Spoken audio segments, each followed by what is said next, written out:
সুপ্রিয় দর্শক, আসসালামু আলাইকুম। সবাইকে স্বাগত জানিয়ে শুরু করছি চ্যানেল এস এর সাপ্তাহিক নিয়মিত আয়োজন প্রবাসের কথা।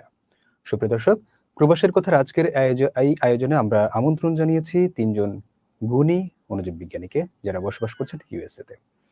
সুপ্রিয় দর্শক, তাদের পরিচয় তারা নিজেরাই দিবেন। আমি প্রথমেই আমন্ত্রণ জানাচ্ছি ডক্টর ওয়াদুদ খান। আপনাকে চ্যানেল এস এর স্টুডিওতে স্বাগত। আপনার কাছে আপনার পরিচয় আপনি নিজেই আমাদেরকে একটু দিবেন প্লিজ। ধন্যবাদ আপনাকে এবং চ্যানেল এস কে আমাকে এই প্রোগ্রামে আমন্ত্রণ জানানোর জন্য। আমি ঢাকা বিশ্ববিদ্যালয়ের মাইক্রোবায়োলজি ডিপার্টমেন্ট থেকে স্নাতক এবং স্নাতকোত্তর ডিগ্রি কমপ্লিট করি। এরপর ইউনিভার্সিটি অফ টেক্সাস থেকে পিএইচডি করে এখানকার এমডি অ্যান্ডারসন ক্যান্সার সেন্টারে গবেষণা করছি, যেটা টেক্সাসের হিউস্টনে অবস্থিত। আমি ক্যান্সার নিয়ে গবেষণা করি।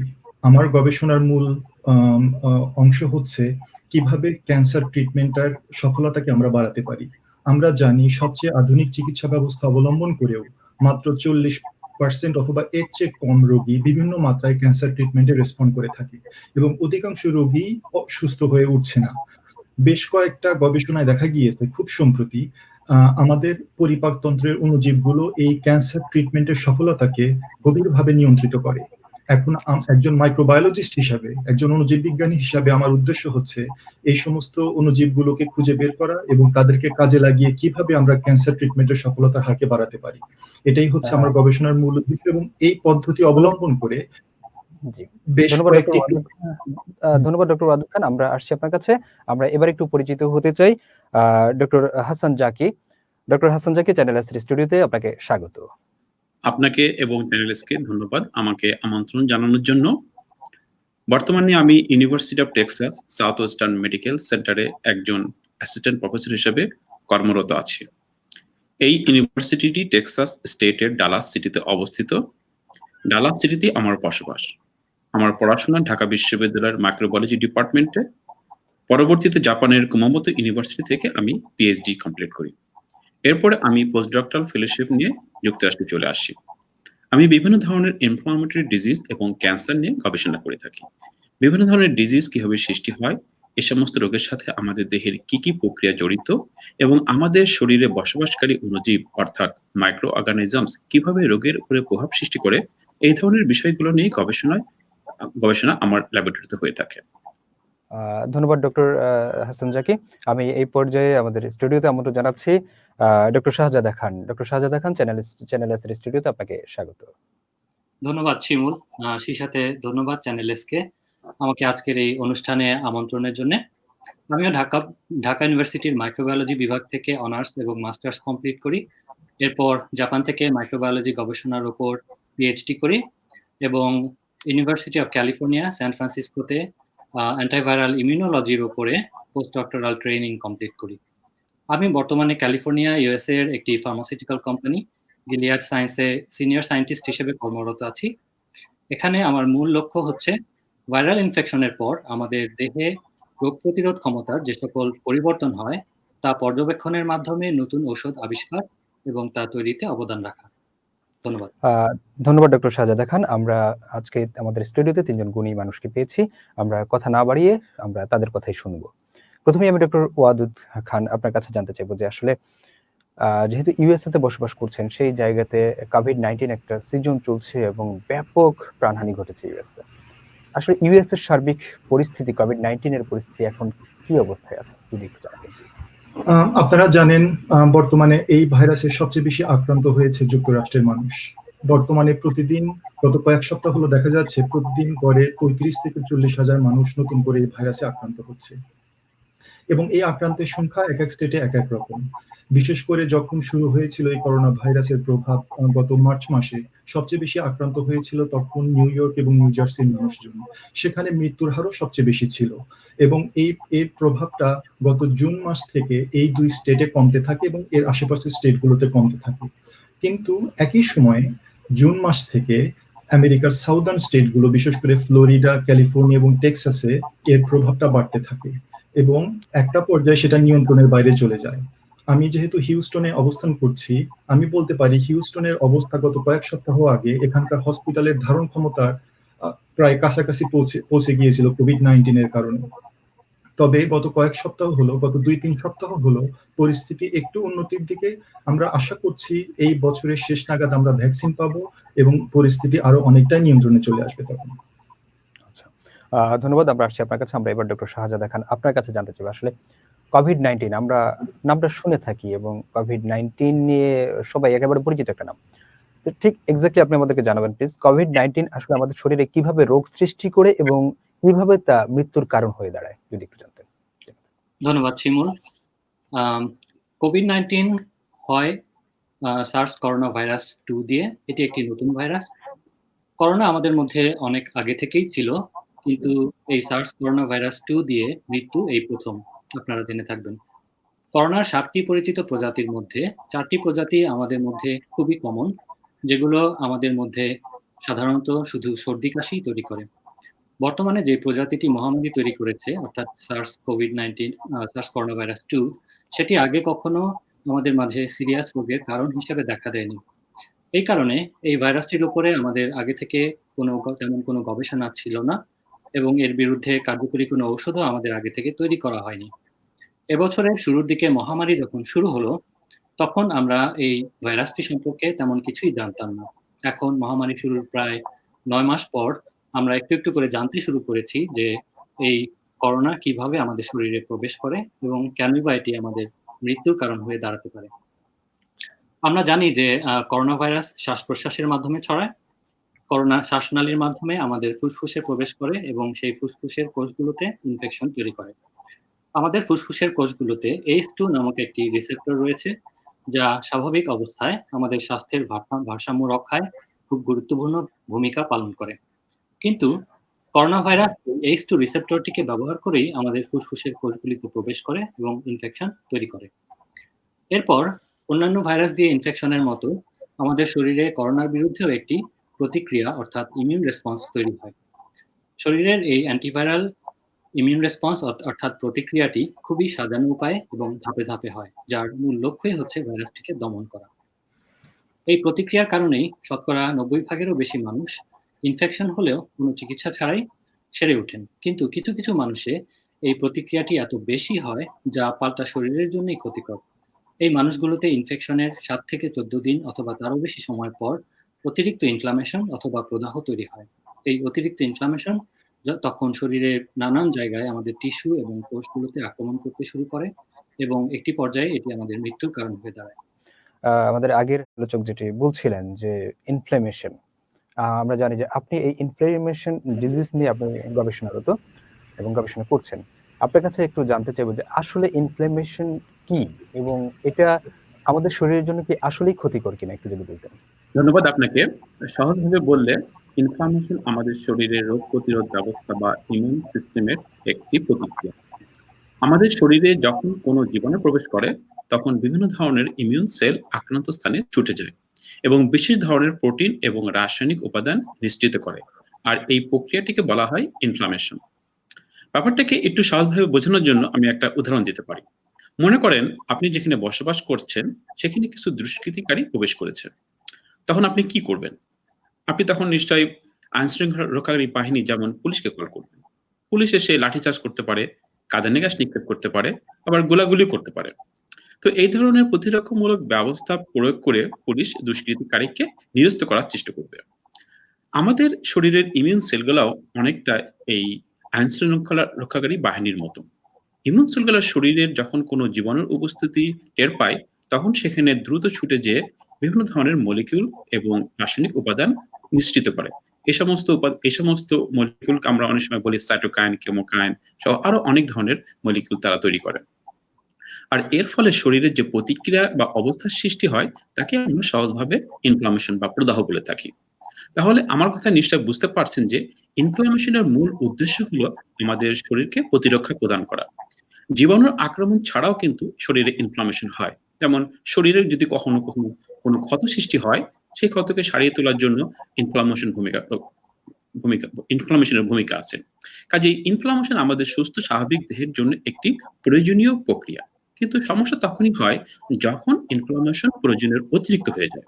যেমন ধরেন পুলিশের কাঁদানে গ্যাস বা গোলাগুলিতে অনেক সময় অনেক নিরীহ মানুষ মারা যায়। তেমনি অতিরিক্ত ইনফ্লামেশনেও অনেক সময় জীবাণুর পাশাপাশি আমাদের দেহের কোষ এবং অর্গানও ড্যামেজ হতে পারে। তাই অতিরিক্ত ইনফ্লামেশন আমাদের জন্য ক্ষতির একটা কারণ। আর এই ব্যাপারটি আমরা দেখি করোনা রোগীদের ক্ষেত্রে। করোনা রোগীর ফুসফুসে যদি অতিরিক্ত ইনফ্লামেশন হয়, তখন ফুসফুসের কোষগুলি মারা যায় এবং ফুসফুসের অক্সিজেন সঞ্চালন ক্ষমতা কমে যায়। আর এভাবে ফুসফুসের বড় একটা অংশ যখন ক্ষতিগ্রস্ত হয়, তখন করোনা রোগী মৃত্যুর দিকে যেতে পারে। তাহলে যেটা সংক্ষেপে বলা যেতে পারে যে ইনফ্লামেশন আমাদের শরীরের রোগ প্রতিরোধ ব্যবস্থার একটি গুরুত্বপূর্ণ একটা অংশ।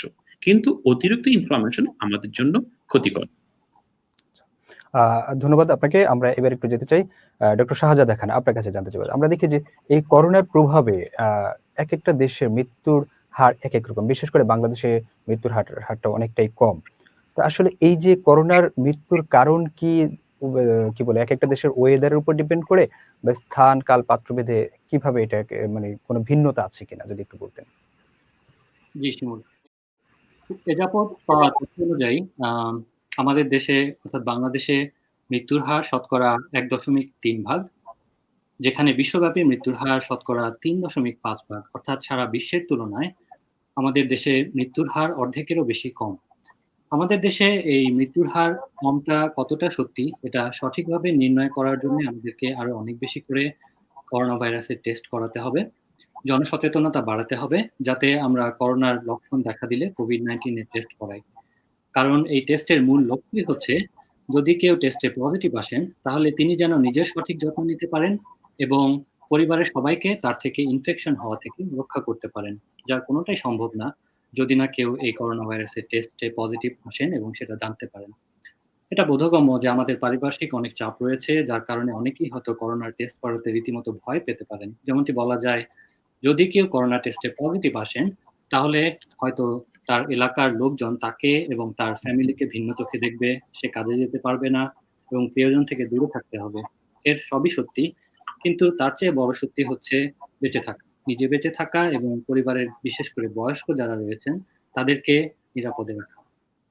আচ্ছা, আপনার কাছে আরেকটু জিনিস জানতে চাইবো, যেটা হলো যখন মানুষের শরীরে করোনা ভাইরাস আক্রমণ করে, তখন জি। শরীরটা কিভাবে প্রতিরোধ করে, এবং সেই সাথে যদি একটু বলতেন যে এটা যখন সংক্রমিত হয়ে যায় তখন আসলে শরীর এটাকে কিভাবে প্রোটেক্ট করে নেয়, যদি একটু বলতেন। জি, জি। আহ আমি আগে একটু উল্লেখ করেছিলাম যে করোনা আমাদের শরীরে ইনফেকশন করার পরে আমাদের শরীর খুব একটি সাজানো উপায়ে একটি অ্যান্টিভাইরাল প্রতিক্রিয়া দেয়। একটি ভাইরাস যখন আমাদের শরীরের কোষগুলোতে প্রবেশ করে, তখন এই ভাইরাসটিকে চিনতে পারার মতন আমাদের কোষে অনেক ধরনের প্রোটিন রয়েছে। এক ধরনের প্রোটিনের কাজ হচ্ছে ভাইরাসকে চেনা মাত্র এর বিরুদ্ধে ইন্টারফেরন নামক আরো কয়েক ধরনের প্রোটিন তৈরি করা। এই ইন্টারফেরন তৈরি হয় ভাইরাস আমাদের কোষগুলোতে প্রবেশের কয়েক মিনিট থেকে কয়েক ঘন্টার মধ্যে, অর্থাৎ খুবই দ্রুত। এই ইন্টারফেরনের প্রথম কাজই হচ্ছে সরাসরি ভাইরাসকে আক্রমণ করে এর প্রজন্ম কমিয়ে দেওয়া। কিন্তু ভাইরাসের প্রজন্ম কমিয়ে দিতে পারলেও এই ইন্টারফেরনগুলো ভাইরাসকে পুরোপুরিভাবে দমন করতে পারে না। এজন্য এই ইন্টারফেরনগুলো পাশাপাশি শরীরের অন্যান্য যে উপকারী কোষগুলো রয়েছে, যেমন বি সেল এবং টি সেল, সেগুলোকে অ্যাক্টিভ করতে সাহায্য করে। পরবর্তীতে এই বি সেলের কাজ হচ্ছে ভাইরাসটিকে চিনে রাখা এবং এর বিরুদ্ধে অ্যান্টিবডি তৈরি করা, যে অ্যান্টিবডিগুলো ভাইরাসকে কার্যকরভাবে দমন করতে পারে।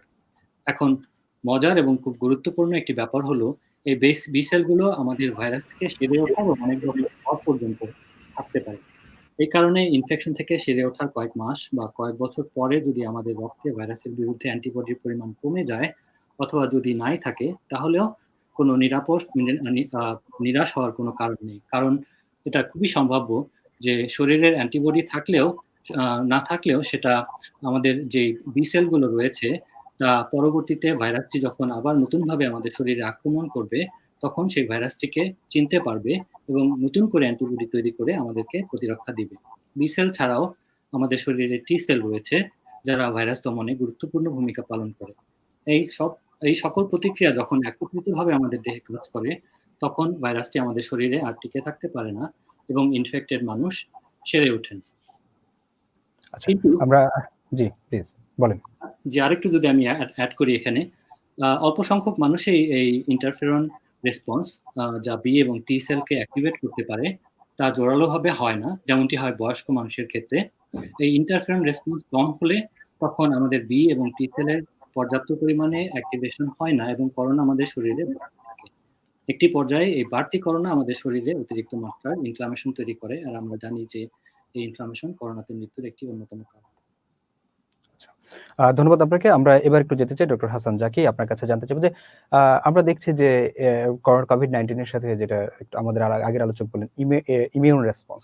তো আপনি যদি একটু আমাদেরকে বলতেন যে আসলে করোনা প্রতিরোধে আমাদের কার্যকরী ইমিউন রেসপন্সটা কেমন হওয়া উচিত, এবং সেই সাথে আপনি একটু আমাদেরকে জানাবেন যে মানুষের শরীরের যে ইমিউন রেসপন্সটা প্রভাবিত করে ঠিক কি কি উপকরণগুলো যদি একটু বলতেন।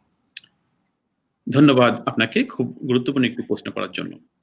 আমরা যেমনটি শুনছিলাম ডক্টর সাজেদা খানের কাছ থেকে যে করোনা প্রতিরোধের জন্য বিভিন্ন ধরনের ইমিউন সেল এবং প্রসেস জড়িত আছে। এই টোটাল ইমিউন সিস্টেম যখন সমন্বিতভাবে কাজ করবে এবং সুষম মাত্রায় রেসপন্স করবে, তখনই কার্যকরভাবে ভাইরাস ধ্বংস হবে। সহজভাবে বললে, করোনা দমনের জন্য আমাদের শরীরের সবচেয়ে প্রধান অস্ত্র হচ্ছে অ্যান্টিবডি। এই অ্যান্টিবডি গুলোকে তৈরি করে বি সেল নামক এক ধরনের ইমিউন সেল। আবার বি সেলকে অ্যাক্টিভ করে টি সেল নামে অন্য আরেকটি ইমিউন সেল। আবার টি সেলের কার্যক্ষমতা নির্ভর করবে ম্যাক্রোফেজ ডেনড্রাইটিক সেলের মতন অন্য আরেক ধরনের ইমিউন সেলগুলো। এই ইমিউন সেলগুলো বিভিন্ন ধরনের সাইটোকাইন তৈরি করে থাকে এবং এই সাইটোকাইনের ফাংশনের উপর ডিপেন্ড করবে টি সেলের কার্যক্ষমতা। যেমন ইন্টারফেরন নামক এক ধরনের সাইটোকাইন আছে যারা বিভিন্ন ধরনের অ্যান্টিভাইরাল মলিকুল তৈরি করে এবং টি সেলকে অ্যাক্টিভ করে।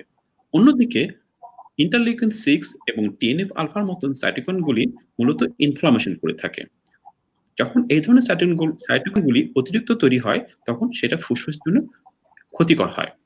তাহলে আমরা দেখতে পাচ্ছি ভাইরাস ইনফেকশনের শুরুতে যদি একটা স্ট্রং ইন্টারফেরন রেসপন্স থাকে, তাহলে সেটা করোনা ভাইরাস সংক্রমণকে নিয়ন্ত্রণের জন্য খুবই সহায়ক হবে। অন্যদিকে যদি IL-6 বা টিএনএফ আলফার মতো সাইটোকাইনগুলি অধিক পরিমাণে তৈরি হয়, তাহলে রোগীর পরিস্থিতি খারাপ হতে পারে। আমরা যে সমস্ত ক্লিনিক্যাল ডাটা পাচ্ছি, এই ডাটাগুলো কিন্তু এই ধারণাটাকেই কিন্তু সাপোর্ট করে। দেখা গিয়েছে যে মারাত্মকভাবে করোনা আক্রান্ত রোগীর দেহে লিম্ফোসাইট অর্থাৎ টি সেল এবং বি সেলের পরিমাণ কম, কিন্তু নিউট্রোফিল বা ম্যাক্রোফেজের মতন সেলগুলো বেশি। ঠিক তেমনি ভাবে যে সমস্ত রোগী মারাত্মকভাবে করোনা আক্রান্ত, তাদের শরীরে ইন্টারলিউকিন 6 এবং টিএনএফ আলফার মতো সাইটোকাইনগুলি বেশি পরিমাণে পাওয়া গেছে। তাহলে আপনি নিশ্চয় বুঝতে পারছেন যে আমাদের শরীরের রোগ প্রতিরোধ ক্ষমতা কোনো সুনির্দিষ্ট ব্যাপার না, আবার সবার ইমিউন সিস্টেমও একরকম না। এটা একটা গুরুত্বপূর্ণ প্রশ্ন। তাহলে কেন একজন মানুষের ইমিউন রেসপন্স অন্য মানুষের থেকে আলাদা হবে? হ্যাঁ, এটা বিভিন্ন কারণে হতে পারে। কারণ আমরা তো সবাই আলাদা আলাদা মানুষ এবং আমাদের জেনেটিক গঠন তো আলাদা, তাই না? সো এই জেনেটিক ভেরিয়েশনের কারণে আমাদের ইমিউন সিস্টেমটাও ডিফারেন্ট হতে পারে এবং ইমিউন সেলগুলোর কার্যক্রমও একটু আলাদা হতে পারে। এছাড়া আরো অনেক ধরনের এনভায়রনমেন্টাল ফ্যাক্টর এর সাথে জড়িত আছে। যেমন আমরা কি পরিবেশে বসবাস করছি, আমরা কি ধরনের খাবার গ্রহণ করছি, আমাদের জীবনযাপন প্রণালী কেমন, এই সবকিছুই কিন্তু এর সাথে ইনভলভ আছে। এই সমস্ত নিয়ামক ছাড়াও আরেকটি গুরুত্বপূর্ণ নিয়ামক হচ্ছে আমাদের শরীরে অণুজীব, বিশেষ করে আমাদের পরিপাকতন্ত্রে বসবাস করে অণুজীব, যাদেরকে আমরা বলে থাকি গাট মাইক্রোবায়োম। যদিও কোভিড এর সাথে গাট মাইক্রোবের সম্পর্কে আমরা খুব বেশি অবহিত নই, কিন্তু বিভিন্ন রিসার্চে দেখা গিয়েছে যে গাট মাইক্রোবায়োম আমাদের শরীরের বিভিন্ন ডিজিজ এবং বিভিন্ন ফাংশনকে নিয়ন্ত্রণ করে থাকে। আমাদের আজকের অনুষ্ঠানে ডক্টর ওয়াদুদ খান আছেন, উনি গাট মাইক্রোবায়োম নিয়ে গবেষণা করে থাকেন। আমরা হয়তো ওনার কাছ থেকে আরো ভালোভাবে এই বিষয়ে জানতে পারবো। জি, থ্যাংক ইউ। আমরা এবার একটু ডক্টর ওয়াদুদ খান আপনার কাছে জানতে চাই, আসলে গাট মাইক্রোবায়োম যেটা বলছিলেন, একটু যদি আপনি আমাদেরকে গাট মাইক্রোবায়োম সম্পর্কে একটু বিস্তারিত বলতেন। অবশ্যই, ধন্যবাদ আপনাকে। অণুজীবগুলোর মধ্যে আছে ভাইরাস, ব্যাকটেরিয়া, ফাঞ্জাই, অ্যালজি। এগুলোকে সামগ্রিকভাবে মাইক্রোবায়োম বলা হয়। যেহেতু এগুলো আমাদের পরিপাকতন্ত্রের সবচেয়ে বেশি বসবাস করে, আমরা যখন পরিপাকতন্ত্রের ব্যাকটেরিয়া নিয়ে কথা বলি বা অণুজীব নিয়ে কথা বলি, তাদেরকে গাট মাইক্রোবায়োম বলা হয়। আমি প্রথমে এই সমস্ত গাট মাইক্রোবায়োমের একটা সংখ্যা নিয়ে কথা বলতে চাই, বা আমাদের অন্যান্য জায়গাতে যে সমস্ত ব্যাকটেরিয়া বা অণুজীব আছে তাদের নিয়ে একটা সংখ্যা বলি। আমাদের শরীরে সব মিলিয়ে যত ব্যাকটেরিয়া, ভাইরাস আছে, তাদের সংখ্যা আমাদের নিজেদের কোষের সংখ্যার চেয়ে প্রায় 10 গুণ বেশি। আবার এই সমস্ত অণুজীবের যত জিন আছে, তাদের সংখ্যা আমাদের নিজেদের জিনের চেয়ে কমপক্ষে 100 গুণ বেশি। এ থেকে আমরা অনুমান করতে পারি এই সমস্ত অণুজীবগুলোর প্রভাব আমাদের শরীরে কত বড় হতে পারে, এমনকি সেটা আমাদের ইমিউন সিস্টেমকেও দারুণভাবে প্রভাবিত করতে পারে। তো এই সম্পর্কে নিয়ে আমি আরেকটু ডিটেল বলতে চাই। এই গাট মাইক্রোবায়োম আমাদেরকে নানাভাবে সহযোগিতা করে থাকে। তারা আমাদের খাবার হজম করতে সহযোগিতা করে, তারা আমাদের জন্য অনেক পুষ্টিকর খাদ্য উপাদান তৈরি করতে সহযোগিতা করে, যেমন ভিটামিন বি, প্রোটিন তৈরির উপকরণ, অ্যামিনো অ্যাসিড ছাড়াও আরো অনেক গুরুত্বপূর্ণ উপাদান তৈরি করে, যা আমাদের সুস্বাস্থ্যের জন্য, ইমিউন সিস্টেমকে মজবুত করার জন্য, শক্তিশালী করার জন্য খুব গুরুত্বপূর্ণ ভূমিকা রাখে। এর মধ্যে আমি সবচেয়ে গুরুত্বপূর্ণ একটি উদাহরণ দিতে চাই, যেটা সম্পর্কে আমরা অনেক ভালো বা বিস্তারিত ভাবে জানি। সেটা হচ্ছে ফাইবার।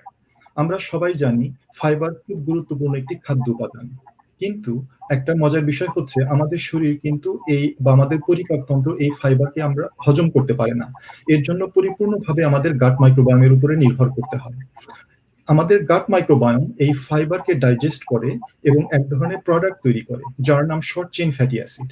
এই short chain fatty acid immune সিস্টেমের একটা বড় এনার্জি সোর্স হিসেবে কাজ করে এবং একই সাথে ইমিউন সিস্টেম থেকে কিছু বায়োকেমিক্যাল তৈরি করতে সহযোগিতা করে, যেগুলো আবার ইনফেকশনের বিরুদ্ধে খুব শক্তিশালী ভূমিকা পালন করে।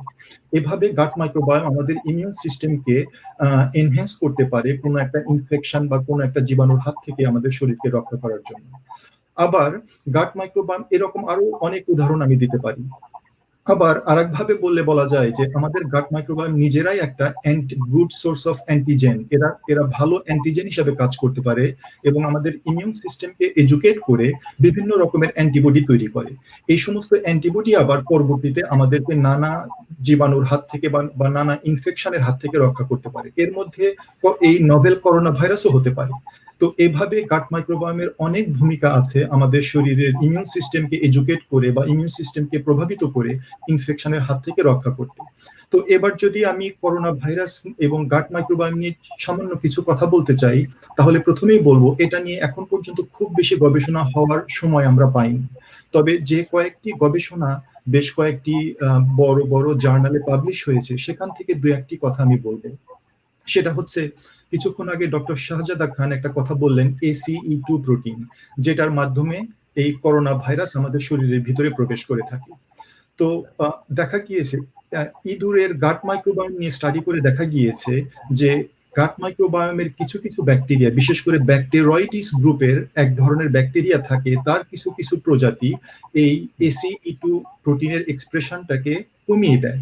অর্থাৎ আমাদের লাং সেল, আমাদের শরীরের অন্যান্য অঙ্গ প্রত্যঙ্গে যে ACE2 আছে, প্রোটিন আছে, সেটার প্রকাশ করার এক্সপ্রেশন লেভেলটাকে কমিয়ে দেয়। এভাবে গাট মাইক্রোবায়োম আমাদের করোনা ভাইরাসের ঝুঁকি কমাতে পারে। আরেকটি কথা আমি এখানে উল্লেখ করতে চাই, যেহেতু এই করোনা ভাইরাস আমাদের লাংকে বেশি মারাত্মকভাবে ইনফেক্ট করে, আমাদের লাংয়েও একটা মাইক্রোবায়োম আছে, অর্থাৎ নানান রকমের ব্যাকটেরিয়া, নানান রকমের ভাইরাস আছে এবং এই মাইক্রোবায়োমের কম্পোজিশন এক এক মানুষের ক্ষেত্রে এক এক রকম। খুব সম্প্রতি গত মাসে চায়নাতে একটা গবেষণা প্রকাশিত হয়েছে। সেই গবেষণায় দেখা গিয়েছে যে সমস্ত করোনা ভাইরাসের পেশেন্ট, তাদের লাং মাইক্রোবায়োমের সাথে যারা সুস্থ মানুষ, তাদের লাং মাইক্রোবায়োমের খুব বড় একটা পার্থক্য আছে। কিন্তু এই সমস্ত লাং মাইক্রোবায়োম বা গাট মাইক্রোবায়োম কিভাবে আমাদের করোনা ভাইরাসের ঝুঁকি কমাতে বা বাড়ানোর সাথে জড়িত, সেটা নিয়ে এখন পর্যন্ত বিস্তারিত তথ্য আমাদের হাতে নেই। আমরা যদি এই গাট মাইক্রোবায়োম বা লাং মাইক্রোবায়োমের সাথে করোনা ভাইরাসে আক্রান্ত হওয়ার ঝুঁকি সম্পর্কে, যোগসূত্র সম্পর্কে আমরা জানতে পারি, তাহলে অবশ্যই গাট মাইক্রোবায়োম বা লাং মাইক্রোবায়োমের মাধ্যমে আমরা করোনা ভাইরাসের ট্রিটমেন্টের ক্ষেত্রে আমরা অনেক দূর এগিয়ে যাব এবং কিছু আমরা বের করতে পারবো বলে আমি বিশ্বাস করি। আচ্ছা, আমরা আপনার কাছে আরেকটু জানতে চাইবো, যে সেটা হলো যে আমাদের শরীরে বিভিন্ন ধরনের অণুজীব থাকে। আসলে অ্যাকচুয়ালি এই অণুজীবগুলো আমাদের রোগ প্রতিরোধ বা রোগ নিয়ন্ত্রণে ঠিক কিভাবে কাজ করে, যদি একটু বলতেন। আমি যেটা বললাম, এই অণুজীবগুলো নিজেরাই অ্যান্টিজেন হিসেবে কাজ করে। আমাদের এরা কিন্তু ভালো অণুজীব। এরা কিন্তু অণুজীব সম্পর্কে আমাদের সাধারণ মানুষের একটা ধারণা, এরা সাধারণত আমাদের ক্ষতি করে থাকে বা আমাদের অসুস্থতার জন্য দায়ী, বিভিন্ন রোগ জীবাণু এরা। কিন্তু মোর দ্যান 95% এই মাইক্রোবস বা ব্যাকটেরিয়া, আমরা যত মাইক্রোব সম্পর্কে আজ পর্যন্ত জানি বা অণুজীব সম্পর্কে জানি, এর মধ্যে অধিকাংশ মাইক্রোবসই বা অণুজীবই আমাদের শরীরের জন্য নানাভাবে উপকারী। তার মধ্যে যে কথাগুলো আমি বললাম, আমি যদি খুব সংক্ষেপে বুলেট পয়েন্টের মতো বলি, তারা আমাদের অ্যান্টিজেন সোর্স, তারা আমাদের ইমিউন সিস্টেমকে এডুকেট করে অ্যান্টিবডি তৈরি করে, যেটা পরবর্তীতে ইনফেকশনের হাত থেকে রক্ষা করতে পারে। আবার তারা বিভিন্ন প্রোডাক্ট তৈরি করে, যেমন ফাইবার থেকে শর্ট চেইন ফ্যাটি অ্যাসিড, যারা আমাদের ইমিউন সিস্টেমকে বুস্ট আপ করতে পারে এবং আমাদের ইনফেকশনের হাত থেকে শরীরকে রক্ষা করতে পারে। এরকম আমি অ্যামিনো অ্যাসিডের কথা বলতে পারি, যেটারও আমাদের ইমিউন সিস্টেমকে শক্তিশালী করার জন্য অনেক গুরুত্বপূর্ণ ভূমিকা আছে এবং যেগুলো আমরা অণুজীব থেকে পেয়ে থাকি। আচ্ছা, ধন্যবাদ আপনাকে। আমরা এবার একটু যেতে চাই ডক্টর হাসান জাকি, আপনার কাছে জানতে চাইবো যে আসলে কোভিড-19 এই যে করোনাময় সময়ে আমরা দেখি যে কোভিড-19 নিয়ে বিভিন্ন ধরনের কথা শোনা যাচ্ছে। বিশেষ করে আমরা দেখছি যে বয়স্ক মানুষের মৃত্যুর হারটা একটু বেশি কম্পারেটিভলি, আবার ইয়ংদের মৃত্যুর হারটা একটু কম। আবার যারা খেটে খাওয়া মানুষ তাদের ক্ষেত্রে আবার সংক্রমণের হারটা একটু কম। আবার যারা একটু মানে টপ ক্লাসের লোকজন যারা বিশেষ করে সার্বক্ষণিক এসির মধ্যে কাজ করে বা সেখানে একটু বেশি। ঠিক আসলে আমরা মনে করছি যে কোভিড-19 এর ক্ষেত্রে এই যে আমাদের এই ধারণাগুলো, এটা আসলে কতটুকু যুক্তিযুক্ত বলে আপনি মনে করেন? ধন্যবাদ আপনাকে। খুবই গুরুত্বপূর্ণ একটি আপনি প্রসঙ্গ উপস্থাপন করেছেন। এবং এই প্রসঙ্গটি খুবই সমসাময়িক। দেখেন, আজকের যে আলোচনা, এটা কিন্তু আমরা বুঝতে পারছি যে আমাদের দেহের ইমিউন সিস্টেম বা ইমিউন রেসপন্সটা, এটা খুবই গুরুত্বপূর্ণ করোনা রোগের গতি প্রকৃতি নির্ধারণের জন্য। কার শরীরে করোনা রোগ কতটা তীব্র হবে সেটা ডিপেন্ড করবে আমাদের শরীরের ইমিউন সিস্টেমটা কিভাবে কাজ করে করোনার এগেইনস্টে, সেটার উপরে। কাজে এখন আমরা এটা বুঝতে পারছি যে আমাদের শরীরের ইমিউন সিস্টেমটা আবার অনেকগুলো ফ্যাক্টর বা অনেক নিয়ামকের সাথে জড়িত রয়েছে। এই সমস্ত ফ্যাক্টরগুলোর মধ্যে রয়েছে ডায়েট, গাট মাইক্রোবায়োম, আমাদের লাইফস্টাইল। আপনি নিশ্চয় জানেন যে আমাদের বিভিন্ন দেশের মানুষের ডায়েট বিভিন্ন রকমের। যেমন ওয়েস্টার্ন কান্ট্রির পিপলরা যে ধরনের ডায়েট খেয়ে থাকে আমরা সেটাকে বলি ওয়েস্টার্ন ডায়েট। এই ওয়েস্টার্ন ডায়েট গুলাতে আপনারা জানেন যে বেশি পরিমাণ সুগার এবং ফ্যাট থাকে। অন্যদিকে বাংলাদেশ সহ এশিয়ান অনেক কান্ট্রির মানুষদের খাবার যেটা, সেখানে স্পাইসটা বেশি থাকে। তো আমরা দেখতেছি যে ডায়েট বিভিন্ন কান্ট্রির বিভিন্ন রকমের হয়ে থাকে। এছাড়াও ডায়েট ছাড়াও আরো অনেক ধরনের এনভায়রনমেন্টাল ফ্যাক্টর গুলো আছে। এখন এই সমস্ত ফ্যাক্টর গুলা বিভিন্ন জনগোষ্ঠীতে বিভিন্নভাবে রোল প্লে করে। এবং যেহেতু এই সমস্ত ফ্যাক্টর গুলা এজ, সেক্স, জিওগ্রাফিক্যাল লোকেশন ইত্যাদি বিভিন্ন বিষয়ের সাথে জড়িত, কাজে করোনা আক্রান্ত হলে আমাদের ইমিউন সিস্টেমটাও রেসপন্স ডিফারেন্ট হবে এবং করোনা আমাদের দেহে যে রোগ সৃষ্টি করে সেটার গতি প্রকৃতিটাও বিভিন্ন রকম হবে, এটাই স্বাভাবিক। যেহেতু কোভিড-19 একটি নতুন রোগ, কাজে এই রোগটি সম্পর্কে কিন্তু আমরা খুব বেশি কিছু জানি না। তবে এটা ঠিক যে বর্তমানে যে তথ্যপত্র আমাদের কাছে আছে তাতে এটা নিঃসন্দেহে বলা যেতে পারে যে বয়স্ক মানুষদের ক্ষেত্রে করোনা রোগে মৃত্যুর ঝুঁকি একটু বেশি। এর অনেকগুলো কারণ আছে, যেমন বয়স বাড়ার সাথে সাথে আমাদের ইমিউন সিস্টেমটা দুর্বল হয়ে যায়। একজন বয়স্ক মানুষের ইমিউন সিস্টেম একজন কম বয়সী মানুষের থেকে দুর্বল। এছাড়া বয়স্ক মানুষেরা কিন্তু অনেক ধরনের অসুস্থতা ভুগে থাকে, যেমন diabetes, heart disease, blood pressure, cancer. এই সমস্ত কোমরবিডিটিস কিন্তু করোনা রোগীদের মৃত্যুর একটি অন্যতম কারণ।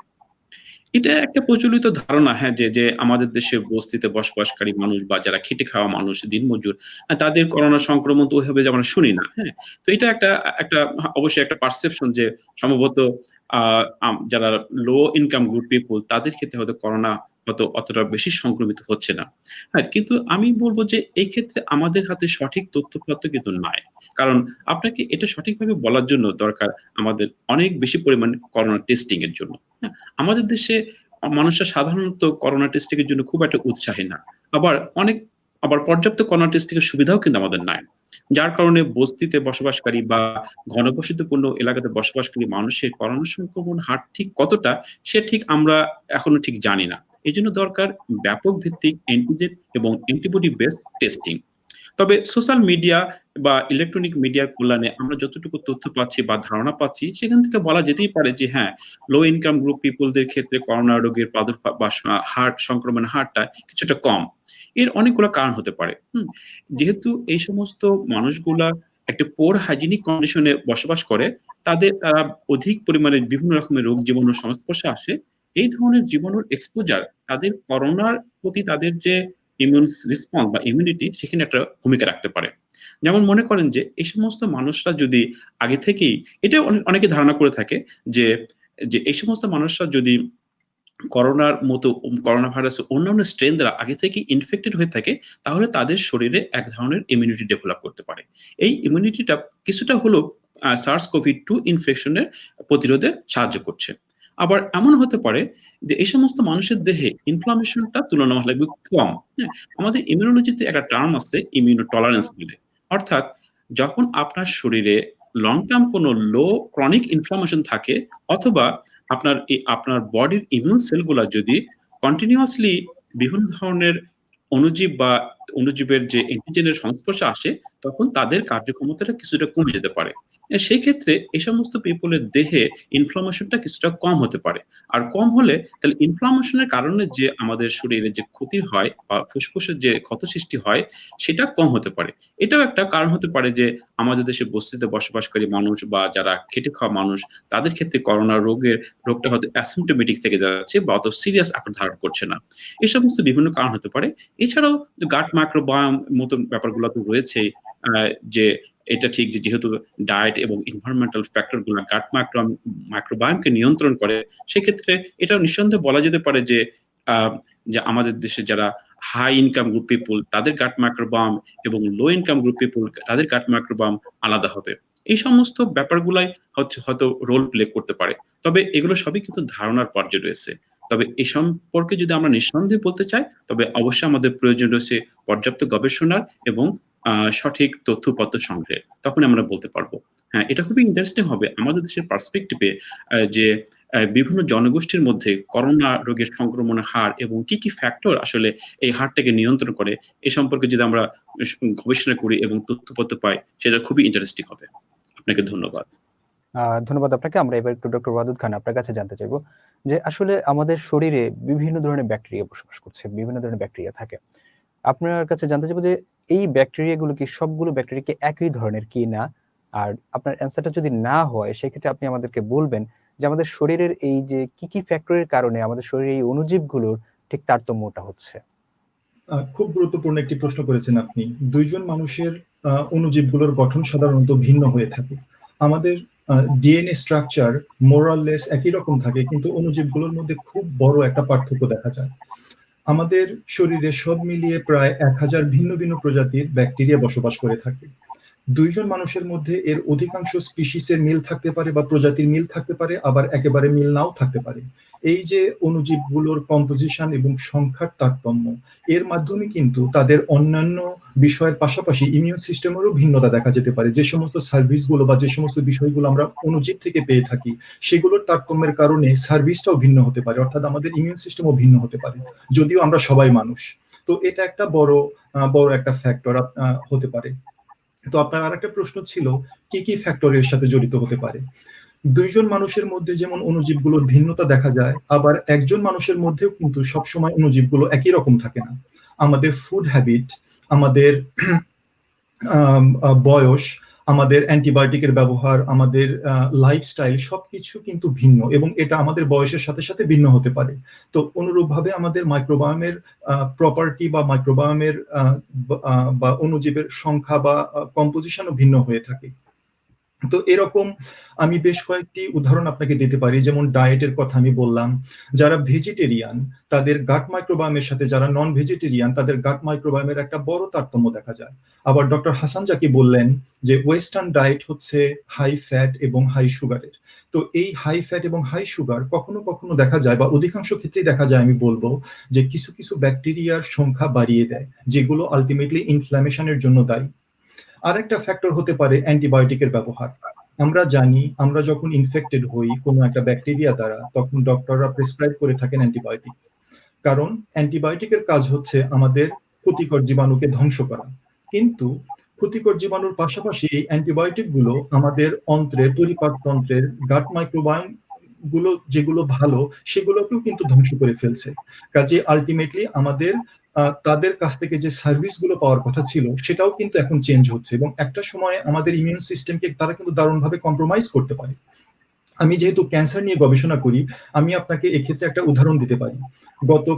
গত বছরে বেশ কয়েকটি গবেষণায় দেখা গিয়েছে, যারা ক্যান্সার পেশেন্ট, ক্যান্সার ট্রিটমেন্ট নিচ্ছেন, তারা ক্যান্সার ট্রিটমেন্ট নেবার 1 মাস আগে যদি তারা কেউ অ্যান্টিবায়োটিক নিয়ে থাকেন, তবে তাদের ক্যান্সার ট্রিটমেন্টের সফলতার হার অনেক কম। তাহলে আপনি বলতে পারেন বা আমরা বলতে পারি যে আমাদের অন্ত্রের অণুজীবগুলো কত গুরুত্বপূর্ণ ভূমিকা পালন করে আমাদের ইমিউন সিস্টেমের উপরে। আরেকটি ফ্যাক্টর হতে পারে, সেটা হচ্ছে আমাদের মোড অফ ডেলিভারি। আমরা জানি এখন আমাদের দেশে খুব বেশি সিজারিয়ান ডেলিভারি হচ্ছে। এবং দেখা গিয়েছে যে সমস্ত বেবির সিজারিয়ান ডেলিভারি হয় এবং যে সমস্ত বেবির নরমাল ডেলিভারি হয়, তাদের গাট মাইক্রোবায়োম প্রায় সম্পূর্ণ ভিন্ন। তো এটার একটা কিন্তু বড় প্রভাব থাকে। যে সমস্ত আমাদের যখন নরমাল ডেলিভারি হয় বা বেবিদের যখন নরমাল ডেলিভারি হচ্ছে, সেই ডেলিভারি হবার সময় সেখান থেকে কিছু কিছু ভালো ব্যাকটেরিয়া আমার শিশুর পরিপাকতন্ত্রে প্রবেশ করে, যেগুলো তাদের প্রথম খাবার দুধকে হজম করতে দারুণভাবে সাহায্য করে এবং পরিপাকতন্ত্রের গঠনে সহযোগিতা করে। আবার অন্যদিকে সিজারিয়ান বেবিদের ক্ষেত্রে এর অনেকটাই ভিন্নতা দেখা যায়। বয়স একটা গুরুত্বপূর্ণ ফ্যাক্টর, যেটা ডক্টর হাসান জাকি বললেন।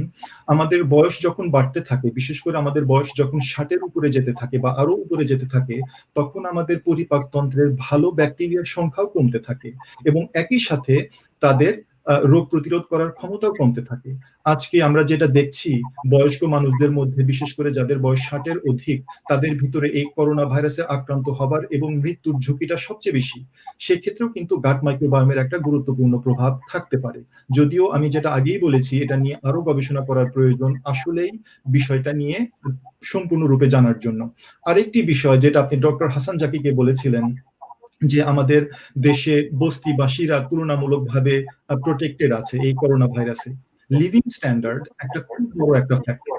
দেখা যাচ্ছে যে যারা তুলনামূলকভাবে অস্বাস্থ্যকর পরিবেশে বসবাস করে, আমি যদি গাট মাইক্রোবায়োমের অ্যাঙ্গেল থেকে একটু ব্যাখ্যা করার চেষ্টা করি, তাদের গাট মাইক্রোবায়োমে কিছু কিছু ব্যাকটেরিয়ার পরিমাণ বেড়ে যায়, যাদেরকে গ্রাম নেগেটিভ ব্যাকটেরিয়া বলা হয়। এবং আমি যদি আরো পার্টিকুলারলি বলি, প্রোটিও ব্যাকটেরিয়া গ্রুপের কিছু কিছু ব্যাকটেরিয়ার সংখ্যা বেড়ে যায়, যারা আমাদের ইমিউন সিস্টেমকে ইনডিউস করে ইন্টারফেরন টাইপ 1 তৈরি করতে। এবং যেটা ডক্টর হাসান জাকি এবং শাহজাদা খান বললেন, এই ইন্টারফেরন টাইপ 1 যখন রেডি থাকে একটা বডিতে, তখন কিন্তু তারা একটা ইনকামিং ইনফেকশনকে খুব দারুণভাবে মোকাবেলা করতে পারে, যেটা হয়তোবা করোনা ভাইরাসের এগেইনস্টে হচ্ছে বস্তিবাসীদের মধ্যে। কিন্তু আমি একটি কথা আরেকটু খুব জোর দিয়ে বলতে চাই, এটা একেবারেই আমাদের একটা হাইপোথেটিক্যাল কথা। এটা নিয়ে আমাদের আরো বেশি গবেষণা করা দরকার। গবেষণা না করে কোনো কিছু বলাটা আসলে ঠিক না। আমি আরেকটা কথা বলতে চাই। এটার পাশাপাশি আমরা অনেক ক্ষেত্রেই দেখি যে আমাদের গবেষণাগুলো আমাদের দেশে যেটা হওয়ার কথা, সেগুলো আমরা বিদেশি নির্ভর। অর্থাৎ বিদেশের প্রাপ্ত গবেষণা থেকে যে ধারণা পাওয়া যায়, আমরা মনে করি সেটা আমাদের মধ্যেও একইভাবে কাজ করছে। কিন্তু এই ক্ষেত্রে যেমন অনেক ক্ষেত্রে মিল থাকতে পারে, আবার অনেক ক্ষেত্রে তেমনি মিল নাও থাকতে পারে। কাজে আমাদের উচিত গবেষণা করা, আমাদের উচিত তথ্যপত্র কালেক্ট করে সেগুলো নিয়ে অ্যানালাইসিস করে একটা কনক্লুশন ড্র করা। আমাদের দেশে মেধার অভাব নেই, আমাদের দেশে রোগীরও অভাব নেই। কাজেই আমরা যদি একটা সুন্দর সিস্টেমের মধ্যে আসতে পারি, সরকারি পৃষ্ঠপোষকতা পেতে পারি, তাহলে অবশ্যই আমাদের দেশে আন্তর্জাতিক মানের গবেষণা হওয়া সম্ভব এবং যার থেকে আমাদের দেশের মানুষ সরাসরি উপকৃত হতে পারে। ধন্যবাদ আপনাকে। আমরা এবার একটু যেতে চাই ডক্টর শাহজাদা খান, আপনার কাছে জানতে চাইবো যে আসলে কোভিড-19 এর বিভিন্ন ধরনের রিস্ক ফ্যাক্টর রয়েছে। বাংলাদেশের প্রেক্ষাপটে কোভিড-19 এর এই রিস্ক ফ্যাক্টর গুলো গবেষণা কতটুকু জরুরি এবং সেই গবেষণাটা কোভিড-19 এর চিকিৎসার ক্ষেত্রে ঠিক কতটুকু গুরুত্ব বহন করে, যদি আপনি একটু বলতেন। ধন্যবাদ শিমুল। এটি একটি খুব গুরুত্বপূর্ণ প্রশ্ন। এটা বলার উপেক্ষা রাখে না যে কোভিড-19 সম্পর্কে যেকোনো গবেষণাই খুব জরুরি। বিশ্বব্যাপী করোনা কিভাবে রোগ তৈরি করে এবং এর থেকে কিভাবে আমরা রক্ষা পেতে পারি, এই নিয়ে ব্যাপক গবেষণা চলছে। বাংলাদেশের প্রেক্ষাপটেও গবেষণার সুযোগ রয়েছে। আসলে আমরা দেখতে পাচ্ছি যে করোনা ভাইরাস বিশ্বের বিভিন্ন দেশে বিভিন্ন রকমের হারে ইনফেকশন করে। এর মৃত্যুর হারও একেক দেশে একেক রকম। আবার একেক জাতিতে এর মৃত্যুর এবং ইনফেকশনের হারও আরেক রকম। এটা খুবই সম্ভাব্য যে একের অধিক রিস্ক ফ্যাক্টর সংযুক্তভাবে একেক দেশে একেকভাবে কাজ করছে। যে রিস্ক ফ্যাক্টরগুলো একটি দেশের জন্য অতি গুরুত্বপূর্ণ, আরেকটা দেশের জন্য হয়তো সম্পূর্ণ ভিন্ন ধরনের রিস্ক ফ্যাক্টরগুলো গুরুত্বপূর্ণ। উদাহরণ হিসেবে আমি বলতে পারি যে অনেক উন্নত দেশগুলোতে যেমন হার্ট ডিজিজ, ডায়াবেটিস, ওবেসিটি এবং চর্বিযুক্ত খাবারের হার অনেক বেশি। বাংলাদেশের মতো অনুন্নত দেশগুলোতে হয়তো পুষ্টিহীনতা, পূর্বের টিকা নেওয়ার ইতিহাস, পূর্বের কি ধরনের ইনফেকশন হয়েছে তার ইতিহাস এবং গাট মাইক্রোবায়োটার কম্পোজিশন কোভিড-19 এর মৃত্যুর হারে হয়তো সর্বাধিক প্রভাব ফেলছে। এক্ষেত্রে আমাদের একটি ব্যাপক সুযোগ রয়েছে এটা নির্ধারণ করার যে আমাদের দেশে কারা ইনফেক্টেড হচ্ছেন, কারা সেরে উঠছেন এবং যারা মারা যাচ্ছেন তাদের বয়স কেমন, তাদের পূর্বের রোগের ইতিহাস কি, তাদের টিকা নেয়ার ইতিহাস কি, তাদের খাদ্যাভ্যাস অথবা জীবনাচরণ কেমন ছিল। এর সবগুলো সম্পর্কেই আমরা প্রায় দেশের বিভিন্ন ধরনের টুকরো, টুকরো খবর থেকে জানতে পেরেছি এ পর্যন্ত। কিন্তু বিচ্ছিন্ন ছোট, ছোট খবরকে একত্রিত করে বৈজ্ঞানিক উপায়ে একটি পূর্ণাঙ্গ ছবি দাঁড় করানোটা খুবই কঠিন এবং এক কথায় প্রায় অসম্ভব। একমাত্র বৃহত্তর গবেষণা থেকেই এটা জানা সম্ভব, যেখানে অনেকগুলো শহর অথবা গ্রামের অনেকগুলো কেস স্টাডি নিয়ে একটা রিপোর্ট তৈরি করা হবে। এক্ষেত্রে আমাদের আহ, যেই যেই রোগীগুলো রয়েছে তার অ্যাক্সেস রয়েছে আমাদের চিকিৎসকদের হাতে এবং অন্যদিকে আমাদের যে দেশের বিভিন্ন ঢাকা বিশ্ববিদ্যালয় সহ দেশের বিভিন্ন বিশ্ববিদ্যালয়গুলোতে গবেষণার যে সুযোগ সুবিধা সেটা হয়তো আমাদের হসপিটালগুলো থেকে আরেকটু বেশি। তো এই ক্ষেত্রে আমাদের চিকিৎসক এবং গবেষকদের দেশের বিভিন্ন বিশ্ববিদ্যালয়ের গবেষকদের একটি খুব সুন্দর সুযোগ রয়েছে একত্রিতভাবে কাজ করার। সর্বোপরি এই গবেষণা থেকে যে তথ্য আমরা জানতে পারবো সেটা হচ্ছে কি ধরনের রিস্ক ফ্যাক্টর আমাদের দেশের প্রেক্ষাপটে সবচেয়ে বেশি জরুরি এবং সেই রিস্ক ফ্যাক্টর গুলো যদি আমরা জানতে পারি তাহলে আমরা জানতে পারবো যে কাদের মধ্যে রিস্ক ফ্যাক্টর গুলো রয়েছে এবং তারা যাতে আগে থেকেই অতিরিক্ত সতর্কতা অবলম্বন করে নিজেদেরকে রোগ প্রতিরোধের বিভিন্ন পদক্ষেপ নিতে পারবেন। ধন্যবাদ আপনাকে। আমরা একটু এবার ডক্টর ওয়াদুদ খান আপনার কাছে একটু জানতে চাইব যে আমরা দেখছি যে আসলে এই যে আজকের যে আলোচনা এবং বিভিন্ন ইয়েতে আমরা একটা জিনিস ইয়ে হলো যে কোভিড-19 আসলে প্রভাবিত করে আমাদের খাদ্যাভ্যাস, আমাদের জীবনযাপন প্রণালী এবং আমাদের ওয়েদার। তো আপনি যদি একটু আমাদেরকে বলতেন যে আসলে ঠিক আমাদের এই মুহূর্তে কোভিড-19 মোকাবেলা যেহেতু কোনো মেডিসিন এখনো নাই, সো আমাদের কি কি ধরনের খাদ্যাভ্যাস বা কি কি ধরনের ডায়েট গুলা আমাদের এই শরীরের ইমিউন সিস্টেমকে ডেভেলপ করবে এবং করোনা ভাইরাসটাকে এটা রোগ প্রতিরোধে সহায়ক বলে আপনি মনে করেন? যে করোনা ভাইরাস নিয়ে খুব বেশি গবেষণা এখনো আমাদের হয়নি, তবে আমি খুব জেনেরিক ভাবে কিছু কথা বলবো যেগুলো আমাদের ইমিউন সিস্টেমকে বুস্ট করতে পারে খাবারের মাধ্যমে। আমি কিছুক্ষণ আগে ফাইবার নিয়ে কথা বলেছি, এছাড়া ভিটামিন, বিভিন্ন রকমের ভিটামিন আমাদের ইমিউন সিস্টেমকে শক্তিশালী করতে পারে। আমরা যদি বলি ফাইবারের কথা, ফাইবার রিচ ডায়েট, এগুলোর মধ্যে হোল গ্রেইনস, বিশেষ করে বার্লি ফাইবারের খুব ভালো একটা সোর্স। আমরা ফলমূল, সবুজ সবজি খেতে পারি, এর মধ্যে প্রচুর পরিমাণে ফাইবার থাকে। এছাড়া ডাল এবং বিনসের মধ্যেও প্রচুর পরিমাণে ফাইবার থাকে। এছাড়া ভিটামিন সি আমাদের জন্য খুব উপকারী, আমাদের ইমিউন সিস্টেমের জন্য খুব উপকারী। আমরা কমলা খেতে পারি, পেঁপে, ফুলকপি, ব্রকলি, টমেটো, এগুলোর মধ্যে প্রচুর পরিমাণে ভিটামিন সি ছাড়াও আরো অনেক খাদ্য উপাদান থাকে যেগুলো আমাদের ইমিউন সিস্টেমের জন্য সহায়ক, যেমন অ্যান্টিঅক্সিডেন্ট। অ্যান্টিঅক্সিডেন্ট কিন্তু আমাদের ইমিউন সিস্টেমকে ইনফেকশনের এগেইনস্টে আরো বেশি কার্যকরী করে তোলে। এছাড়া আরো কিছু কিছু খাবার, যেমন ভিটামিন ই সমৃদ্ধ খাবার, আমাদের খাবার তেল, সানফ্লাওয়ার সিডস, বাদাম, এগুলোর মধ্যে ভিটামিন ই ছাড়াও আরো অনেক উপাদান থাকে যেগুলো আমাদের ইমিউন সিস্টেমের জন্য ভালো। আমি ইয়োগার্টের কথা বলতে পারি বা দইয়ের কথা বলতে পারি, যেগুলোর মধ্যে কিন্তু খুব উপকারী কিছু ব্যাকটেরিয়া পাওয়া যায় যেগুলো আমাদের গাটের জন্য খুব ভালো, আমাদের ওভারঅল বডির ইমিউন সিস্টেমের জন্য ভালো। পাশাপাশি এর মধ্যে ভিটামিন ডিও থাকে যেটাও আমাদের ইমিউন সিস্টেমের জন্য অনেক উপকারী। আমাদের দেশে আমরা বাঙালিরা কিছু স্পাইস ব্যবহার করি, যেমন হলুদ, রসুন, পাশাপাশি আরো অন্যান্য স্পাইস ব্যবহার করে থাকি যেগুলোর অনেক পুষ্টি উপাদান, যেগুলোর ভিতরে অনেক পুষ্টিকর উপাদান আছে যেগুলো আমাদের ইমিউন সিস্টেমের জন্য খুবই সহায়ক। যেমন হলুদের মধ্যে কারকিউমিন নামে একটা কেমিক্যাল থাকে যেটা খুবই স্ট্রং ইমিউন বুস্টার, প্লাস এটা কিন্তু অ্যান্টাইভাইরাস হিসেবে ভাইরাসের এগেইনস্টে খুব ভালো কার্যকারী ভূমিকা পালন করতে পারে। সর্বোপরি আমি একটা কথাই বলবো যে আমাদের সুষম খাবার খেতে হবে। আমাদের ইমিউন সিস্টেমের পাশাপাশি আমাদের শরীরের স্বাভাবিক গ্রোথটাকেও দেখতে হবে এবং এর মাধ্যমে আশা করি আমরা একটা স্ট্রং ইমিউন সিস্টেম পাবো এবং যেটা করোনা মোকাবেলাতে আমাদেরকে সহযোগিতা করবে। বাট আমরা অবশ্যই আরো অনেক গবেষণা করব, আরো অনেক কিছুই জানবো যে কি কি পার্টিকুলার খাবার আমাদের করোনা ভাইরাসের থেকে রক্ষা করতে পারবে।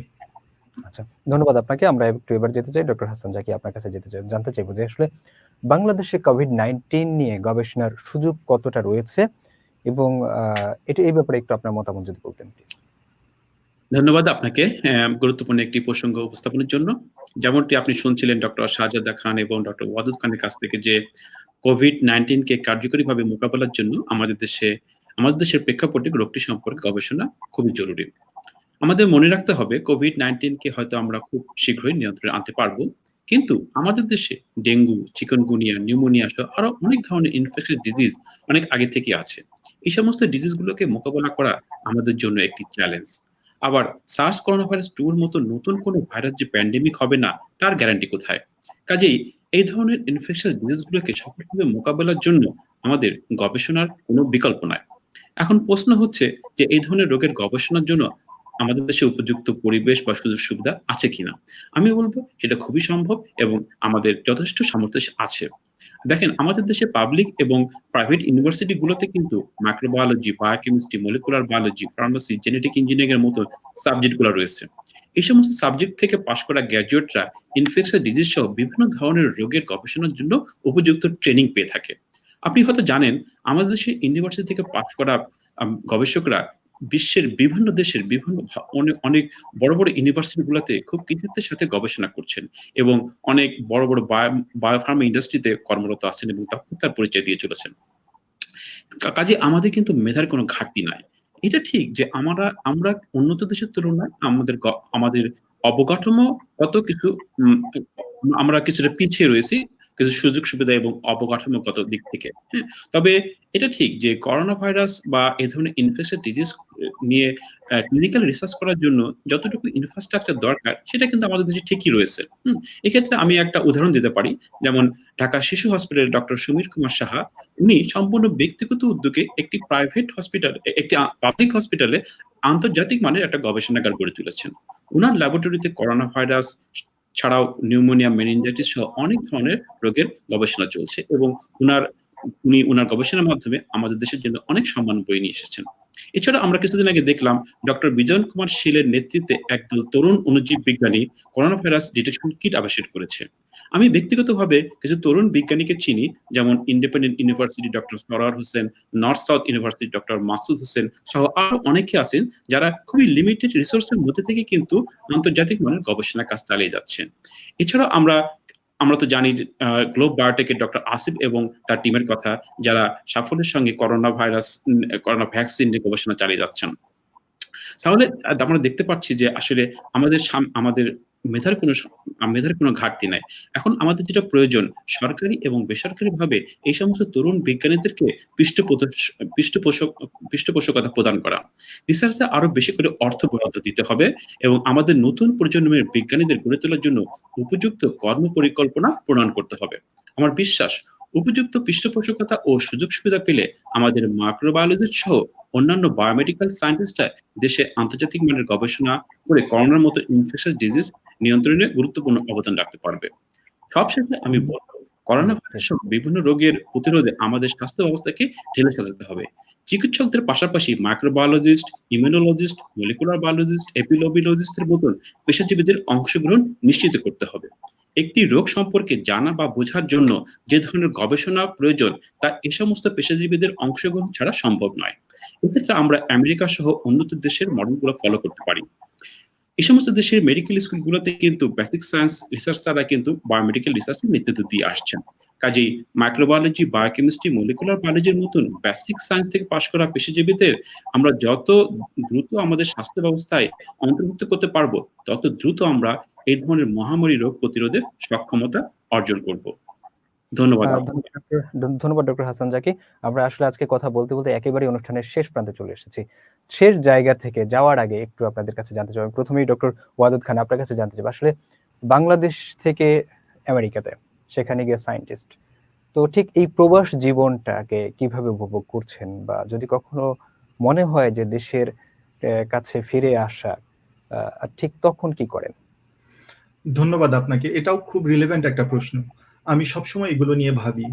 আমি যখন বাংলাদেশে ছিলাম, আমি যখন ঢাকা বিশ্ববিদ্যালয়ে পড়ালেখা করেছি, আমরা কিন্তু প্রায় বিনা টাকায় পড়ালেখা করেছি এবং আমরা যখন আমেরিকায় আসলাম এসে দেখলাম এখানকার পড়ালেখা বিশেষ করে আন্ডারগ্র্যাড এবং মাস্টার্স লেভেলে কত এক্সপেন্সিভ। তো আমি সবসময় একটা আমি যদি ব্যক্তিগত আমার কথা বলি, আমার মনের কথা বলি, তাহলে আমি বলবো আমি সবসময় একটা দায়বদ্ধতা ফিল করি আমাদের দেশের জন্য, যে আমার দেশের মানুষের ট্যাক্সের টাকায়, গরিব কৃষকদের টাকা আমরা পড়ালেখা করলাম এবং আমেরিকাতে এসে আমরা বাংলাদেশকে ভুলে গেলাম। এই অপরাধ বোধটা কিন্তু শুরু থেকে আমার মধ্যে তখনও ছিল, এখনো আছে, এবং আমরা সবসময় ফিল করি আমি দেশের জন্য কিছু করব। যেহেতু আমার গবেষণার ফিল্ড সম্পর্কে আমি আপনাকে বললাম, এবং এই অনুষ্ঠানের মাধ্যমে যদি বাংলাদেশের কোনো ক্যান্সার গবেষণা ইনস্টিটিউট বা ক্যান্সার হসপিটাল বা যারা ক্যান্সার ট্রিটমেন্ট করে থাকেন, কোনো ডক্টর যদি এই ফিল্ডে রিসার্চ করতে চান বা আমাকে তারা প্রয়োজন মনে করেন, আমি অবশ্যই এর সাথে যুক্ত হব। এছাড়া আমি ব্যক্তিগতভাবে, যেমন ডক্টর হাসান জাকি, উনি একটা বিশ্ববিদ্যালয়ের অ্যাসিস্ট্যান্ট প্রফেসর, উনি একজন বিশ্ববিদ্যালয়ের ফ্যাকাল্টি, টেনিউর ট্র্যাক ফ্যাকাল্টি। আমিও যদি এরকম একটা লেভেলে যেতে পারি, তবে আমরা যৌথভাবে বাংলাদেশের রোগীদেরকে নিয়ে ক্যান্সার ট্রিটমেন্টে বা ইনফ্ল্যামেটরি ডিজিজ নিয়ে গবেষণা করতে পারি, এবং এটা কিন্তু একটা গুরুত্বপূর্ণ গবেষণা হবে আমার দেশের জন্য, আমাদের দেশের মানুষের জন্য। এবং এরকম বেশ কিছু গবেষণা বাংলাদেশে আইসিডিডিআরবিতে অবস্থানরত বেশ কিছু গবেষক যারা বাংলাদেশি, তারা আমেরিকার বিভিন্ন বিশ্ববিদ্যালয়ের প্রফেসরদের সাথে যোগাযোগ করে তারা করে যাচ্ছেন সবচেয়ে আধুনিক চিকিৎসা, সবচেয়ে আধুনিক গবেষণা। তো এরকম সুযোগ অবশ্যই। ধন্যবাদ ডক্টর ওয়াদুদ। আপনার এই আজকের অনুষ্ঠানের মাধ্যমে আমরা আশা করছি যে আপনি আমাদের এই বাংলাদেশে ক্যান্সার গবেষণায় আপনার ভূমিকা আমাদের এখানে আমাদের জন্য থাকবে। আমি এবার ডক্টর শাহজাদা খান একই প্রসঙ্গে আপনার কাছে জানতে চাইবো যে আসলে ইউএসএ তে বসবাস করে যখন মনে হয় যে নারীর টানে বাড়ি ফিরতে মন চায়, ঠিক সেই জায়গাতে কি করেন তখন? আসলে আমি ডক্টর ওয়াদুদ যেটা বললেন তার সাথে সম্পূর্ণ একমত। দেশে থেকে পড়াশোনা করে বিদেশে এসে বিভিন্ন ধরনের ইউনিভার্সিটিতে পড়াশোনা এবং রিসার্চ করার পরেও আমার মনে টানটা থেকেই যায় যে দেশে গিয়ে যদি সেম কাজটা করতে পারতাম। তো বিদেশে এসে পড়াশোনা এবং গবেষণার একটি প্রধান কারণ হচ্ছে আমাদের দেশে গবেষণার যে কাঠামো রয়েছে তার তুলনায় বিদেশের আমি স্বভাবতই উন্নত দেশগুলোতে তার অনেক বিভিন্ন ধরনের নিউ টেকনোলজি এবং রিসার্চ টপিকের উপরে কাজ করার সুযোগগুলো এবং ফান্ডিং বিদেশে রয়েছে, যেটা বাংলাদেশ এখনো অনেক পিছিয়ে রয়েছে। এখন উদাহরণস্বরূপ যদি বলা যায় যে সরকারি পর্যায়ে এই এই উদ্যোগটা নেওয়া কতটা জরুরি, এটার উদাহরণস্বরূপ যদি আমি একটু বলি, সেটা হচ্ছে চায়না গত কয়েক বছর বা অর্ধযুগ আগে তাদের গভর্নমেন্ট থেকে যে ইনিশিয়েটিভটা নিয়েছেন, তারা বিশ্বের বিভিন্ন জায়গায় যারা বৈজ্ঞানিক গবেষণা করছেন তাদের সবাইকে একটি দেশে ফিরে আসার একটি ইনভিটেশন দিয়েছিলেন, যার কারণে গত এক যুগ আগের চাইনিজ গবেষণা এবং আজকের চাইনিজ গবেষণা আমরা যদি কম্পেয়ার করি, সেটি রাত দিন তফাৎ। তো বাংলাদেশের ক্ষেত্রেও এ ধরনের যদি উদ্যোগ সরকারি পক্ষ থেকে নেওয়া হয়, তাহলে আমার দৃঢ় বিশ্বাস যে বিদেশে যারা আমাদের মতন অন্যান্য বিভিন্ন ধরনের পেশায় নিয়োজিত রয়েছেন এবং গবেষণায় নিয়োজিত রয়েছেন, তারা দেশে ফিরে যাওয়ার যদি সুযোগটা পান এবং উপযুক্ত সুইটেবল কাজ করার সুযোগটা পান, তাহলে তারা নিশ্চয়ই সেটাকে খুব গুরুত্বের সাথে চিন্তা ভাবনা। ধন্যবাদ ডক্টর শাহজাদা খান। আমরা আশা করছি যে বাংলাদেশের সোনালী দিন আবার ফিরে আসবে। আমি এবার ডক্টর হাসান জাকি আপনার কাছে জানতে চাইবো যে আসলে আমরা বাঙালি জাতি হিসেবে বিভিন্ন আচার অনুষ্ঠানে আত্মীয় স্বজনের বাড়িতে যাওয়ার একটা প্রবণতা থাকে এবং একটা সামাজিক বন্ধনে আবদ্ধ থাকার একটা চেষ্টা করি। তো ইউএস এর মতো জায়গায় এটার অভাব অনেকটাই, এটার অনুপস্থিত। সেই জায়গা থেকে আমাদের এই ধর্মীয় বা আমাদের এই যে সাংস্কৃতিক যে অনুষ্ঠানগুলোকে যখন হয় তখন কিভাবে মিস করেন এটাকে? ধন্যবাদ আপনার প্রশ্নের জন্য। দেশকে তো সবসময় আমরা মিস করি, হ্যাঁ, কারণ দেশে আমাদের বন্ধু বান্ধব, আত্মীয় স্বজন, পরিচিত মানুষ সবকিছু ফেলে আমরা এখানে এসেছি।